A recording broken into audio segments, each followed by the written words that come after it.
পার করে আপনারা আসলে কতজন আমাকে দেখতে পাচ্ছেন আমি ঠিক শিওর না, ঠিক যেভাবে আমাদের নীতি নির্ধারকরা আমাদের মতামত দেখতে পান না।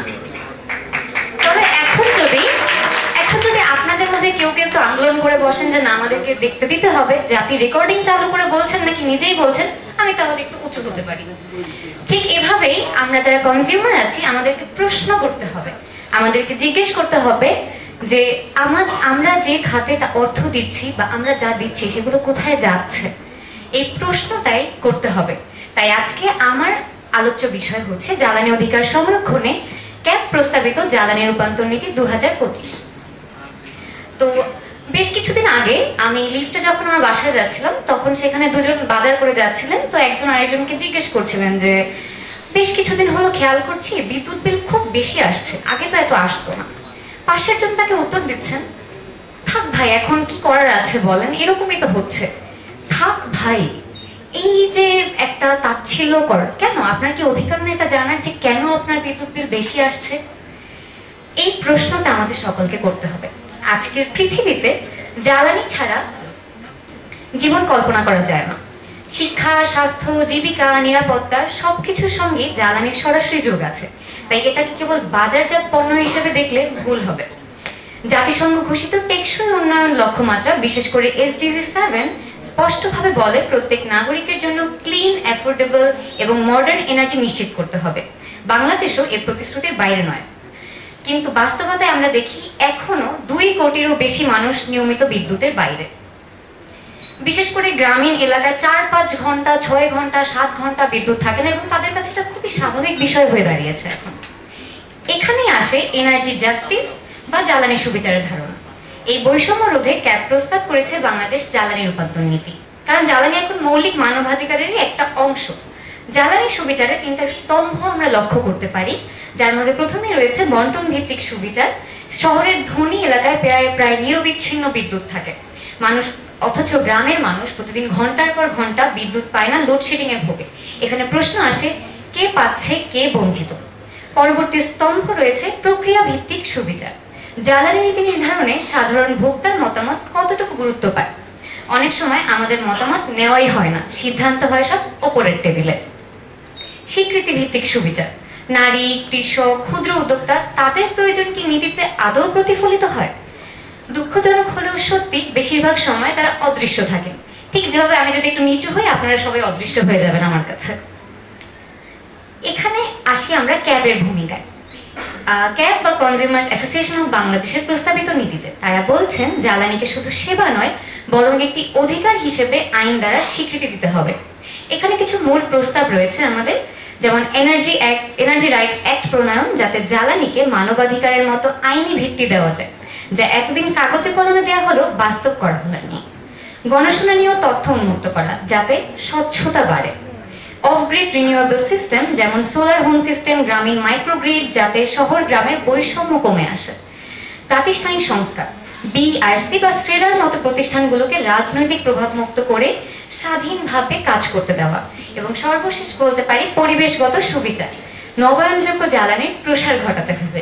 কিন্তু কেন এই নীতি প্রয়োজন? বৈষম্যের চিত্রটা একেবারেই স্পষ্ট। গ্রামীণ বনাম শহর, ঢাকায় যদি 20 মিনিট বিদ্যুৎ না থাকে তখনই আমরা দেখি যে ফেসবুকে পোস্টের পর পোস্ট এসে যাচ্ছে, সব জায়গায় একদম মানুষজন লেখালেখি করছে, আবার লোডশেডিং, কি হলো, কি হয়েছে। কিন্তু গ্রামে যখন 4-5 ঘন্টা বিদ্যুৎ থাকে না, প্রশ্ন কিন্তু সেখানে আর আসে না। এরপর আমরা আসতে পারি ধনী বনাম দরিদ্র শ্রেণীভিত্তিক বৈষম্যতে। বড় বড় কর্পোরেট সংস্থা বিশেষ সুবিধা ভর্তুকি পায়, কিন্তু দরিদ্র ভোক্তারা ধনীদের সুবিধার বোঝা, মূল্য বৃদ্ধির চাপ বয়ে বেড়ায়। নারী ও প্রান্তিক জনগোষ্ঠীকে আমরা এখনো বৈষম্যের কাতারেই ফেলে রেখেছি। বিদ্যুৎ পরিকল্পনা নিয়ে না তবে কণ্ঠস্বর নেই, অথচ বিদ্যুৎ সংকটে গৃহস্থালী কাজ কিংবা ক্ষুদ্র ব্যবসায় তারাই সবচেয়ে বেশি ক্ষতিগ্রস্ত হচ্ছেন। এখানে আমরা বেশ কিছু আন্তর্জাতিক অভিজ্ঞতার দিকে দেখতে পারি যে সমস্যা কারণ কেবল বাংলাদেশেই নয়, অনেক দেশ ভিন্ন ভিন্ন উপায়ে এই সমস্যাগুলোর সমাধান করেছে। শুরুতে আমরা দেখতে পারি কেনিয়ার দিকে। কেনিয়ার সোলার হোম সিস্টেমস ব্যবহার করে 70% গ্রামীণ পরিবার বিদ্যুৎ সুবিধা পাচ্ছে। দক্ষিণ আফ্রিকা REIPPP প্রোগ্রামের মাধ্যমে বেসরকারি বিনিয়োগ টেনে এনেছে। ভারতে সৌভাগ্য স্কিমে কোটি কোটি পরিবার ফ্রি সংযোগ পেয়েছে। নেপালে ও ভুটানে হিমালয় অঞ্চলে প্রাকৃতিক সম্পদ ব্যবহার করে বৃহৎ হাইড্রো পাওয়ার প্রকল্প বাস্তবায়ন হচ্ছে। জার্মানিতে এনার্জি ওয়েন্ডে কর্মসূচিতে নবায়নযোগ্য শক্তি এখন 50%-এর বেশি। ব্রাজিলের লাস পারাতোস প্রোগ্রামে 1.6 কোটি মানুষ বিদ্যুৎ সুবিধা পেয়েছে। এমনকি আমাজন অঞ্চলে ভাসমান সোলার প্যানেল স্থাপন করা হয়েছে। ক্যাবের উদ্যোগের সঙ্গে ভারত, জার্মানি, কেনিয়া, দক্ষিণ আফ্রিকার বিভিন্ন উদ্যোগের সামঞ্জস্যের উদাহরণ বলছে ক্যাবের প্রস্তাব অযৌক্তিক নয়, বরং আন্তর্জাতিক অভিজ্ঞতার সঙ্গে পুরোপুরি সামঞ্জস্যপূর্ণ। কেন ক্যাব কার্যকরী? ক্যাব শুধু কিন্তু প্রস্তাবেই থেমে নেই। তাদের রিপোর্টের পর বিইআরসি পাবলিক হিয়ারিং অনুষ্ঠিত হয়েছে। গ্রামীণ লোডশেডিং ইস্যুতে ক্যাব সরাসরি নীতি নির্ধারকদের নড়িয়ে দিয়েছে। আর আন্তর্জাতিক অভিজ্ঞতা দেখিয়েছে কমিউনিটি রিনিউয়েবল সিস্টেম এবং ট্রান্সপারেন্ট ট্যারিফ কনজিউমার কোর্ট মিলে দ্রুত বাস্তব পরিবর্তন সম্ভব। ক্যাবের রোডম্যাপে রয়েছে গ্রামীণ মানুষের দাবি নীতি নির্ধারকদের টেবিলে নিয়ে আসা, ইন্ডিয়া ও কেনিয়া মডেল অনুসরণ করে পাইলট প্রজেক্ট চালু করা, কনজিউমার এডুকেশন ক্যাম্পেইন এবং স্টেক হোল্ডার ডায়ালগ অর্থাৎ বিইআরসি, পাওয়ার ডিভিশন, এনজিও, যাতে সবাই মিলে ন্যায্য জ্বালানি ভবিষ্যৎ গড়তে পারে। তবে পথটা একেবারেই যে সহজ তা কিন্তু নয়। রাজনৈতিক হস্তক্ষেপ, কর্পোরেট প্রভাব, তথ্য গোপন, রিনিউয়েবল খাতে অস্পষ্টতা, এসব চ্যালেঞ্জ এখন আমাদের রয়েছে। আমাদের দেশে মন্ত্রণালয়ের ক্ষমতা কেন্দ্রীভূত, যেটা আমরা স্বীকার করি বা না করি, বাস্তব কিন্তু রয়েছে, যেটা সব সিদ্ধান্তকে এক ধরনের টপ ডাউন অর্ডার বানিয়ে দিচ্ছে। সুপারিশ। তাহলে আমাদের এখন কি করা উচিত? আমাদের যে প্রশ্নটা আসলে শুরু থেকে সবার মধ্যে থাকা উচিত যে আমাদের কি করা উচিত।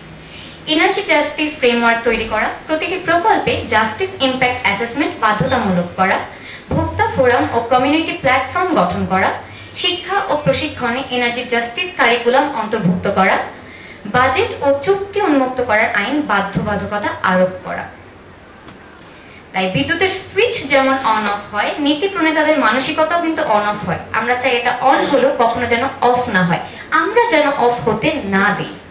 ক্যাবের প্রস্তাব যদি বাস্তবায়ন হয়, তাহলে বাংলাদেশ শুধু জ্বালানি উৎপাদনশীল দেশ হবে না, বরং একটি ন্যায় ভিত্তিক ও মানবিক জ্বালানি ব্যবস্থার উদাহরণ তৈরি করবে। ধন্যবাদ।